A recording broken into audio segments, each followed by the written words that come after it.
So when you heard they were doing a sequel to Twister, what was your immediate reaction? Was it excitement, or was it dread that they would take a past hit and kind of ruin it?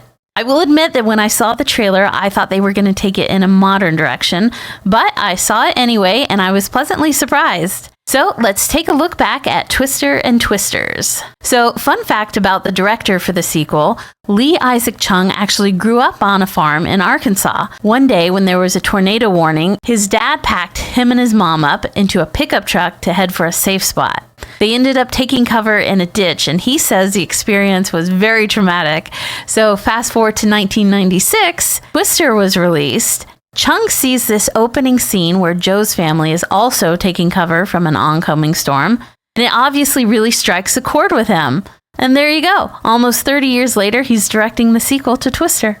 Like most things, the original was a little bit better. The cast was more likable, with more charm and personality. Each movie had similar lead and supporting characters, but it felt like they were able to focus slightly more on the character development in the 96 film. Now, because one film edged out the other does not mean the sequel fell flat. I was surprised at how likable the leads for the 2024 movie were. Kate wasn't overbearing and had a genuine appreciation for the science, and Tyler wasn't an egomaniac trying to prove himself every 5 minutes. They were nice, they were funny, and in the end, I found myself rooting for them. The tornadoes in each movie had a different impact. For the original, they incorporated animal sounds with the intention that it would inject a predatory quality into the tornadoes. These were all subtle additions. It's not like the tornado oinked as it went by. The pacing was slightly more controlled in the original, which allowed dread to build before revealing the tornado.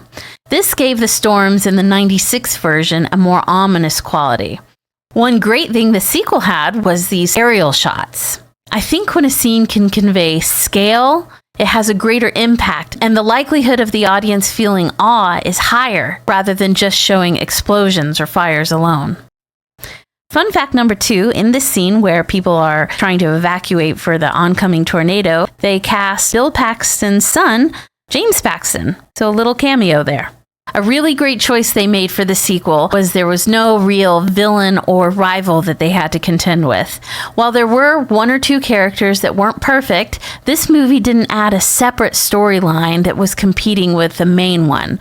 For the most part, everyone is working together. There wasn't that I hate you, well, I hate you more vibe. That particular type of animosity is really draining to watch, and the absence of it in the sequel was appreciated. Something that the original had going for it was the reality of tornadoes. In the original, they knew they had to anchor themselves to a structure that went considerably deep underground if they had a hope of not getting sucked into the tornado. In the sequel, they solved the issue of one's truck not being sucked into oblivion by using augers that emerged from under the truck. The problem is these augers went into the ground, 18 inches, maybe 24?